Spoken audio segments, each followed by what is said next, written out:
Hello दोस्तों, आज मैं आपको कहानी सुनाने वाली हूँ। ये कहानी है जादुई फ्रॉक के घर की।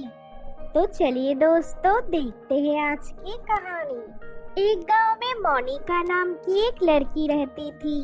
मोनिका एक अनाथ लड़की थी। वो अपने दादी के साथ रहती थी। उसके माता पिता के गुजरने के बाद उनके पास ज्यादा पैसे नहीं बचे थे, इसीलिए घर के खर्चे के लिए उसके दादी को बहुत उधार करना पड़ा। लेकिन वो पैसे चुका नहीं पा रहे थे, इसीलिए लोग हर रोज उनके घर आते थे पैसे मांगने के लिए। ऐसे ही एक दिन उन्होंने जिन लोगों से पैसे लिया था, वो लोग इकट्ठा होके उनके घर आ गए पैसे मांगने के लिए। कितने दिन हो गए मुझसे पैसे उधार लिए हुए, अभी मुझे कुछ नहीं सुनना। तुम मुझे मेरे पैसे वापस कर दो। हाँ, मुझे भी मेरे पैसे वापस चाहिए। लेकिन आप लोगों को तो पता ही है, मेरे सिवा इस दुनिया में इस लड़की की कोई नहीं है, और इसकी देखभाल के लिए ही मैंने आप लोगों से पैसे लिए थे। लेकिन अभी मेरे पास एक भी पैसे नहीं है। अब मैं आप लोगों को पैसे कहाँ से दूंगी? ठीक है, फिर तुम ये घर बेच के हमारे पैसे लौटा दो। हम तुम्हें 7 दिन का समय देते हैं। ये कह के वो लोग वहाँ से चले गए। 1 हफ्ते हो गए, लेकिन मोनिका की दादी पैसों का इंतजाम नहीं कर पाई और उन्होंने अपना घर बेच के सभी लोगों को पैसे लौटा दिए। लेकिन उनके पास रहने के लिए जगह नहीं बचे। दादी, हम कहाँ रहेंगे? हमने ये घर भी बेच दिया। बेटी, मैंने तेरे चाचा से बात किया था। उन्होंने हमें उनके घर जाके रहने के लिए बोला है। कल हम अपना सारा सामान लेके उनके घर ही चले जाएंगे। अगले दिन सुबह मोनिका और उसकी दादी उनके कुछ कपड़े और सामान लेके गांव छोड़ के चले गए और वो जाके अपने चाचा के घर पहुंच गए। उस घर में उसके चाचा चाची और उनकी बेटी कोमल रहती थी। मोनिका के चाचा मोनिका की दादी से बहुत प्यार करते थे, लेकिन मोनिका की चाची और कोमल को मोनिका और उसकी दादी बिल्कुल पसंद नहीं थी। जब उन्होंने मोनिका और उसकी दादी को उनके घर पे देखा, तब वो मोनिका के चाचा के ऊपर चिल्लाने लगे। आपने मुझसे बिना पूछे इन लोगों को घर बुला लिया। ये लोग तुम्हारे पैसे लूटने के लिए यहाँ आए हैं। ये सब तुम क्या कह रही हो? वो मेरी माँ है। भैया की मौत के बाद उनके पास रहने के लिए कोई जगह नहीं है, इसलिए वो मेरे पास आई है। और वो भी तो मेरी भतीजी ही है, तो मैं उनकी मदद नहीं करूँगा क्या? फिर एक काम कीजिए, आप अपने माँ और भतीजी के साथ ही रहिए। मैं और कोमल ये घर छोड़ के जा रहे हैं। अपनी बहू की ऐसी बात सुन के मोनिका की दादी उनसे कही, बहू, तुम फिक्र मत करो, हम यहाँ नहीं रहेंगे। और बेटा, तुम्हें उनको पहले ही बताना चाहिए था, इसमें उनकी कोई गलती नहीं है। ये कह के मोनिका की दादी मोनिका को लेके उसके चाचा के घर से चले गए। उसके चाचा ने उनको बहुत रोकने की कोशिश की, लेकिन वो नहीं रुके। वो एक पेड़ के नीचे बैठे हुए थे। उनके पास जाने के लिए कोई जगह नहीं था।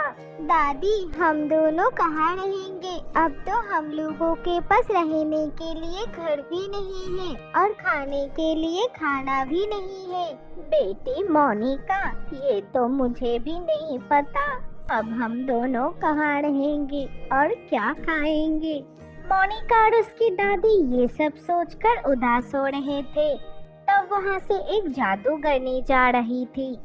वो मोनिका के दादी को देख के रुक गए और फिर उनके पास आके कहे, माँ जी, आपने मुझे पहचाना? नहीं बेटी, कौन हो तुम? अभी मेरी उम्र हो गई है, इसीलिए सब कुछ याद नहीं रहता। माँ जी, आज से 20 साल पहले आपने जिसकी जान बचाई थी, मैं चोटिल होके आपके घर के सामने पड़ी हुई थी। आपने मुझे अपने घर ले जाके मेरी इलाज करके मुझे नया जीवन दिया था। तब मोनिका की दादी को सब कुछ याद आ गया और उन्होंने जादूगरनी को गले लगा लिया। कहाँ थे तुम इतने दिनों से? एक बार मिलने भी नहीं आए। माँ जी, मैं जादू की शिक्षा प्राप्त करने गई थी। अभी मैं बहुत बड़ा जादूगरनी हूँ। इस गांव में आके ही मैं आपके घर गई थी आपसे मिलने, लेकिन सबने बताया आपने घर बेच दिया है। तब मोनिका की दादी ने जादूगरनी को सब कुछ बताया। ये सुन के जादूगरनी कही, आप लोगों के साथ बहुत बुरा हुआ, लेकिन आप चिंता मत कीजिए, मैं आप लोगों की मदद करूंगी। बेटी, क्या तुम्हारे पास कोई कपड़ा है? तब मोनिका ने अपने बैग से एक फ्रॉक निकाल के दिया। तब जादूगरनी ने वो फ्रॉक जमीन पे रखा और अपने जादुई छड़ी निकाल के उस फ्रॉक पे जादुई शक्तियों का प्रयोग किया। देखते ही देखते वो फ्रॉक एक विशाल फ्रॉक के घर में बदल गया। ये देख के मोनिका खुश हो गई और जादूगरनी से कही, जादूगरनी, ये क्या है? ये तो फ्रॉक का घर लगता है। क्या ये हम लोगों के लिए है? हाँ बेटा, ये घर तुम लोगों के लिए ही है। आज से तुम लोग यहीं पे रहना। बेटी, इस घर की एक खासियत है, इस घर में जो कोई भी सामान है वो कभी भी खत्म नहीं होता। तुम लोग जब चाहो तब इस सामान से कोई भी काम कर सकते हो। ये सामान कभी भी नहीं खत्म होगा। लेकिन बेटा, तुम एक बात का ख्याल रखना, तुम कभी भी लालच मत करना। जादूगरनी, आपने हमें इतना कुछ दिया, आपका बहुत बहुत धन्यवाद। बेटी, ये तुम क्या कह रही हो? तुम्हारी दादी मेरी माँ जैसी ही है। उन्होंने ही मुझे नया जीवन दिया है। मैं उनके लिए कुछ भी कर सकती हूँ। माँ जी, अब मैं चलती हूँ।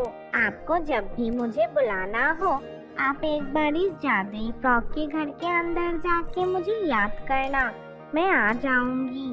ये कहकर वो जादूगरनी वहाँ से चली जाती है। तब मोनिका और उसकी दादी जैसे ही उस घर के अंदर जाती है, वो लोग ये सब देखकर हैरान हो जाते हैं।